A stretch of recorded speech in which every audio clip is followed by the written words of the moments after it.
আৰু যদি পইচা নাই আপোনাৰ লগত 10 বাই 12 ফুটি এটা ৰুম বনাই তলখন পাকা কৰি থৈ পিৰা বনাই যায়, পিৰাও দেৰি ডাঙৰকে বনাই দি ছাগলীটোৰ দিনত ৰাতি শুই থাকিলে পিৰাখন এনেকে দাঙি দিলে বঢ়িয়াকে ঝাৰু মাৰি দিলা, সেনেকেও কৰিব পাৰি। আপুনি এতিয়া নতুন প্ৰজন্মক কিবা মানে আইডিয়া দিব বিচাৰিব নেকি কেনেকৈ কৰিব লাগে? খুব ধুনীয়া প্ৰশ্ন এটা সুধিছো। নতুন প্ৰজন্মক মই এইটোৱে কৈছো, প্ৰথমতে নতুন প্ৰজন্ম আজিকালি উঠি অহা ল'ৰাবোৰ খুব জ্ঞানী আৰু খুব ভাল ল'ৰা। সিহঁতৰ কাম কৰাৰ প্ৰতি যিটো স্পৃহা থাকে সেইটো বহুত ভাল। খালি অলপ মোবাইলটো সিহঁতক অলপ সেই কৰিছে। যদি নতুন প্ৰজন্মই যদি ছাগলী পুহিম বুলি ভাবে তেনেহ'লে মই এটাই দিহা দিব পাৰোঁ, প্ৰথমতে জানি লওক, বুজি লওক, শিকি লওক, তাৰ পৰা ছাগলী কিনা। আপোনাৰ মা দেউতাৰ পইচা আছে বা আপোনাৰ অলপ পইচা সাজতীয়া পইচা আছে, আপুনি ছাগলীকেইটা কিনি ল'ব পাৰে, কোনো কথা নাই। ছাগলীকেইটা কিনি ল'ব পাৰে, কিন্তু কিনাটোৱে ডাঙৰ কথা নহয়।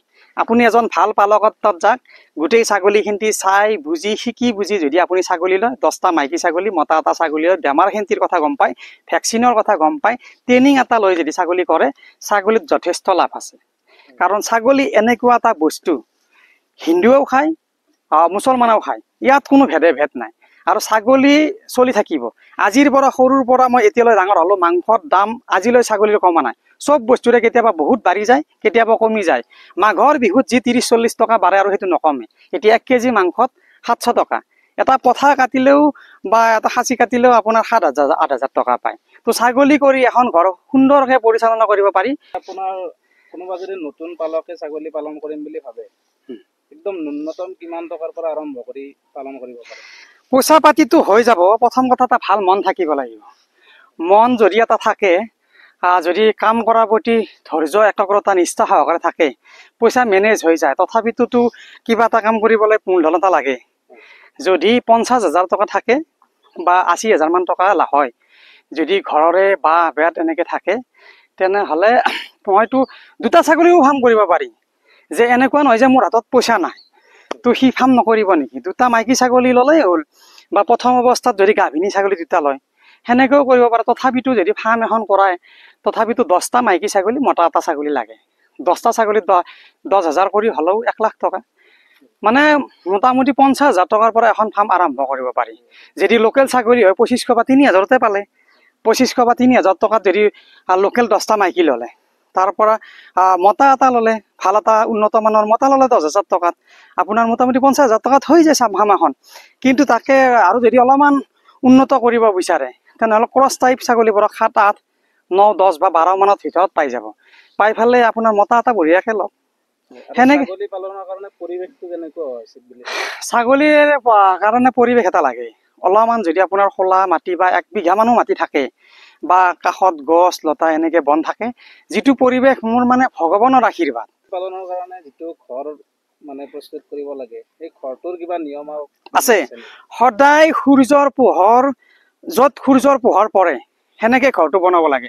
আৰু ঘৰটো এনেকৈ বনাব লাগে যাতে শুকাই থাকে জেগাখিনি, জীপ নাথাকে। আৰু কমচে কম 4 ফুট ওখ হ'ব লাগে চাংখন। তাৰমানে কৰ্মচাৰী আহিলে নিজে তলত যাই ঝাৰু মাৰিব পাৰে বঢ়িয়াকৈ। ঝাৰু মাৰি চাফ চিকুণাটো ৰাখিব লাগে। আপোনাৰ ফাৰ্মখন ইমান ধুনীয়াকৈ চাফ কৰক যাতে আপোনাৰ লগত 2জন অহা মানুহ বা আপুনি বহি সেই ছাগলী ফাৰ্মখনত চাহ একাপ খাব পাৰে। যদি ফাৰ্মখনৰ ভিতৰত আপুনি 1 কাপ চাহ খাব পাৰিছে, আপোনাৰ মানে ফাৰ্মখন খুব ধুনীয়াকৈ আছে। ফাৰ্মখন খুব ধুনীয়াকৈ বনাব লাগে। আৰু যদি পইচা নাই আপোনাৰ লগত, 10 বাই 12 ফুটি এটা ৰুম বনাই তলখন পাকা কৰি থৈ পিৰা বনাই যায়, পিৰাও দেৰি ডাঙৰকৈ বনাই দি ছাগলীটোৰ দিনত ৰাতি শুই থাকিলে পিৰাখন এনেকৈ দাঙি দিলে বঢ়িয়াকৈ ঝাৰু মাৰি দিলা, সেনেকৈও কৰিব পাৰি। খালি কি মন থাকিলে হ'ল, এটা কাম কৰাৰ প্ৰতি এটা মন থাকিলেই হ'ল। মনটো চবতকৈ ডাঙৰ। আপুনি ভাবক, যদি লকডাউনত মই চাকৰি এৰি দি ঢেকীয়া কলমৌ শাক পাচলি বিকি পেলাইও মই ছাগলীকেইটা এৰা নাছিলোঁ।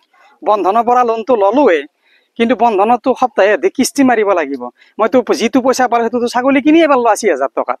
সেই 80,000 টকা ছাগলীকেইটাত দানা পানী আছেই, তাৰোপৰি মই কিস্তি মাৰিবৰ পৰা কি কৰা নাই। ঢেকীয়া কাটো, কলমৌ কাটো, কিবা কিবি কল কচু বিকি কিস্তি মাৰি কিন্তু 1 বছৰ মোক কন্দুৱাইছে। 1 বছৰ পুৰা সংগ্ৰাম কৰিছোঁ। 1 বছৰ পিছত ছেকেণ্ড লকডাউনত কিন্তু মই ছাগলী এনেকুৱা এটা পৰ্যায় পাইছে, মই গম পাই গৈছিলোঁ যে ছাগলী মোক এদিন খুৱাব। 1 বছৰ মোক পইচা দিয়া নাই, মই একেদিনাই পইচা পোৱা নাই, ধৈৰ্য নাই। 1 বছৰ কৰাৰ পিছত কিন্তু মই নিজে গম পাই গৈছিলোঁ যে ইয়ে মোক একদিন খুৱাব। আৰু হয়, আজি আপোনালোক আহিছে, কিমান ভাল লাগিছে। এনেকুৱা কিমান জন আহিছে, ছাগলী নিছে মোৰ পৰা, বা এনেকৈ আহে খবৰ ল'ব আহে, চাব আহে। কিন্তু এই ছাগলীকেইটাৰ কাৰণে আৰু এই ছাগলীকেইটাই মোক আজি দিবাকৰ কলিতা বনালে। বুলি আপুনি ভাল লাগিল আপোনাৰ কথাখিনি জানি, আৰু আমি আপোনাক শুভেচ্ছা দিছোঁ আৰু বেছি আগুৱাই যাওক আপুনি। বহুত বহুত ধন্যবাদ।